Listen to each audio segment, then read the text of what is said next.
Now that the latest tournament activity has quietened down, I can resume my playlist of Fabiano Caruana's top 10 attacks. And we're up to 2014. I'm doing it kind of chronologically. Up to 2014 when really Fabiano had another breakthrough. He won the Dortmund tournament with 5.5 out of 7, and he was 1.5 points clear of the second place player, who was Peter Lecco. So I mean, that was a great achievement, and with that victory he broke through the 2800 barrier and was second place in the rating list. So here we go. Let me show you this game from the Dortmund tournament, played against Ruslan Ponomariov, who's a former FIDE world champion, rated over 2700, very strong player. But it's fascinating to see how Fabiano dispatches him here. And Fabiano has to play against the Petrov, which he has enormous experience with. And he goes for this line with knight c3, which is, well, as Fabiano says here, I'm using notes that he used on ChessBase, is a modern treatment. I think it's typical of the of elite chess these days, in that really white risks very little here. White has a really solid pawn structure, but basically has just more freedom of movement than black. So black is sort of struggling to equalize. What do I mean by more freedom of movement? Well, you can see that these bishops are able to develop very easily. The queen is also able to develop very easily. And because of the pawn on d6, that somewhat restricts black's movement. So you could say it's very slightly better for white in a sense, but white risks very little. Queen d2, preparing obviously to castle queenside, and this is a very well-known variation. And well, it's hard to imagine how black can be seriously worse here, because black is so solid, no weaknesses in the pawn structure. But as I said, white just has a little bit more freedom. Incidentally, instead of king b1, a3 was played in Karyakin against Caruana in the Candidates 2018. Karyakin won a very nice game, but that's another story. But I mean, there's really nothing wrong with black's setup here. And those bishops have both emerged and looking pretty good. But white is able to expand on the king side. Fabiano says a few years ago he played h4 here, but he went for h3 in this game. And for the moment, Ruslan is just hanging back with committing his king. He's just waiting for a moment. But after g4, I think it's pretty clear that he's got to go queenside. Otherwise, g5 will open up a file on the king side. So castle's queenside looks pretty normal. Bishop g2, but then again, these bishops look pretty nice, pointing in the direction of the queen side. White just has a little bit more freedom. g5 played by Ponomariov now. Caruana says he was a little bit surprised by this move. He was expecting just a normal move, king b8, tucking the king in the corner. And then he'd intended knight g1, very interesting idea, with the possibility of perhaps f4, or perhaps manoeuvring the knight to f4, depending on how black played. So g5, well, you know, why does Fabiano criticize this move? Well, basically, well, every pawn move creates weaknesses, and you know, the pawn can't move backwards. And after this, so threat to play d5 to trap the bishop, so black plays here. And you can see that white has the initiative on the king side now. Attacking the pawn chain, well, obviously threatening f5 as well, so black really has to exchange. And white has a very nice bishop pointing here. So just a very slight positional advantage given that these pawns are split. Nevertheless, Ponomariov now fights back very well with h5. Obviously white doesn't want to exchange. That just leaves this pawn isolated. So g5. And now crunch moment, actually. From a positional point of view, white would very much like to play h4. So keeping these pawns together, nice pawn chain, and then white can put rooks in the middle and has a positional advantage. The problem is that black can break immediately with f6 and exchange off pawns, and actually black is okay there. Fabiano said he couldn't see a clear-cut way to continue after this. So in order to prevent f6, he played rook de1, so it's a clever move. The idea being that if f6, there's a tactic, sneaky little tactic. Just for a moment, you can see that those bishops lack protection from a pawn, and white can exploit that with bishop takes pawn. Very nice. So obviously queen takes bishop would allow rook takes bishop, and if king takes, queen f4 check, and you pick up the bishop there. So white wins a pawn after that little transaction. So it's a sneaky little tactic with rook e1. But the problem is, from white's point of view, that now h4 comes, and that splits these pawns. So h3 always has to be guarded, and g5, as we'll see, can be a little bit vulnerable. Nevertheless, white is still better here. Bishop e5 gets some control over these dark squares. And queen d8 played. But white has to be careful here. I mean, this bishop needs redeploying because it's not really doing anything when it's hitting d5.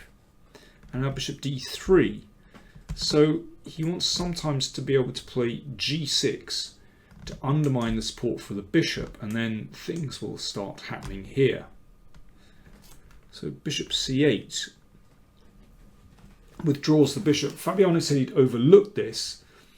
Obviously, black has to work out the tactics, but this is actually fine. This works out okay for black after this. It looks a bit scary, but this is a good move. And this leaves the queen in a little bit of difficulty. If it goes to the g file, then it can be hit again, and then the g pawn drops. And he said he looked at this e6. I mean, this is very interesting. If black takes and then white gets these two connected passed pawns, but instead of taking, then queen g5 is a good move, and actually black is all right in this position. Okay, this, of course, this would take a lot of calculation, and you know, bishop c8 had to be checked out very carefully before it was played. So no clear way through. So Fabiano just brings his king up the board. These mysterious little king moves are very common at the top level. It's just a tidy move, gets the king off the back rank, so later on there won't be a check, and it covers some squares. Just a tidy move. And also he couldn't quite see how to break through on the other side of the board. Exchange. I mean, white is still better here. White has a positional advantage. You can see that very clearly with this rook and the queen, and potential to attack all these pawns. The only problem is that this pawn and this pawn are also a little bit loose. Fabiano said he wasn't exactly sure what to do here, so he played a4. Again, it's one of those little creeping moves that often seem a bit mysterious, but you'll notice in games by top players, when they have control, they don't like to rush things. It's best just to improve things as much as possible before making some kind of decisive break or decisive transition in the position. Of course, Carlsen is a past master at this kind of chess, but all top players can do this. And when one is presented with a move like a4, the rook's pawn, one never knows whether to blockade or let it run. Should black allow this pawn to come forward again, in which case white gains space, and later on if you're attacking the king that can be very useful. Or do you blockade it? Well, Pono decides to blockade. There are pros and cons to this. And one disadvantage is that now the b5 square is available for the bishop. Well, Fabi's still not quite sure what to do. He just waits with the king for the moment. And black waits. King a7. Two can play at that game. The queen came back, threatening here, and perhaps he wants to persuade black to play b6, which would create some light square weaknesses. But the king came back. Now, of course, if this is taken, then rook takes pawn and black is okay there. So Fabi came back again and Pono came back. That's okay. Nothing lost there by repeating moves. And finally, Fabi decides to take the plunge. So by moving the rook over, doubling the rooks, now he's threatening an incursion. But that leaves the rook's pawn on prise. And if the rook goes in, actually, after this, black is fine. Exchange of queens, remember, will leave black with this passed pawn. So instead of that, after bishop h3, Caruana just goes back to collect the h pawn. If queen d7, then this is problematic. And g6, exploiting those pings. So after rook h1, the bishop had to retreat, and rook takes pawn. So a little bit of a simplification, but white definitely better here. Somehow that rook is the wrong side of the f pawn.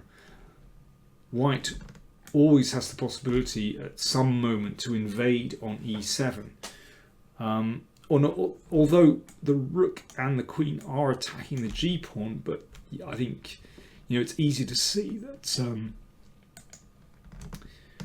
that rook is somewhat misplaced, because these pieces can turn their attention to the other side of the board. And here this is difficult. Caruana mentions c6 here just to support the d pawn. I guess the disadvantage of that is that the 7th rank is more open. It's really hard to say or determine certainly during a game which is the better move. b6 was played instead. And Caruana says the first and perhaps already the decisive mistake. Interesting. Let's have a look at what happened. Queen h6, attacking the rook, and after rook g8, queen c6. Aha, now we can see why b6 was a particularly weakening move, because the queen is able to invade and look at the d pawn. Okay, but obvious question, what happens on bishop b7, attacking the queen and also defending the d pawn? Then the queen's going to switch across, and you can see that bishop on b7 is very poorly placed, and this should be a technical win. Black is too passive here, and you really, if c6, you really don't want to make that move. Then white has complete dominance at the 7th rank, and this bishop will switch around to attack here. So queen c6 played, attacking the d pawn. Bishop e6 defending. And now here is the crunch moment. In a way, I've put this in with top 10 attacks.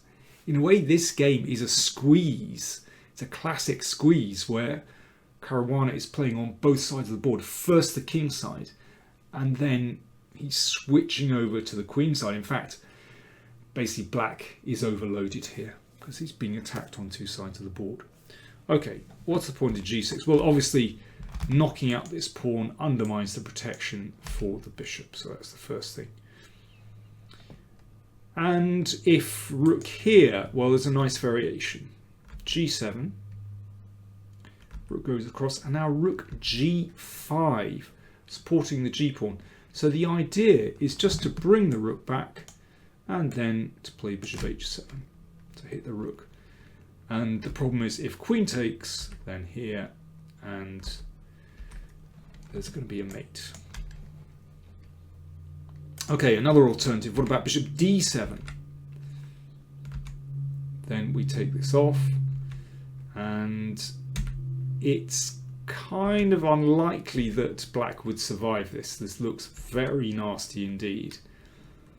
The g-pawn is going. Black is really tied down. White is a pawn up. Should be a win for white. So anyway, back to this position. g6 has just been played. And Ponomariov played rook g7. And Caruana had foreseen the finish here. Now this is really why I've included this game in top 10 attacks, because the finish is absolutely wonderful. He took, so the bishop has to take because it's emprise on e6. Now here's the killer finish, rook e7, threatening to take here. If the king goes back to b8, then bishop a6 spells the end. So queen takes rook, and now killer move, bishop a6. Beautiful stuff. You might well have seen the finish before, but actually the preceding play I think is really instructive. And that's checkmate. And Ponomariov actually went to checkmate. As some people say, why didn't you resign? Well, I like it when my opponents go to checkmate. I don't know. It's nice to play it out on the board, very satisfying. And indeed, Fabiano says at the end, one of the most satisfying combinations I have ever played. Yeah, I really like that game, really like the finish. So there we are. If you want to have a look at the rest of the games in the top 10 attacks of Fabiano Caruana playlist, then do check them out. You'll find the link up there. And let me know which is your favourite. Be nice to hear. Thanks very much for watching.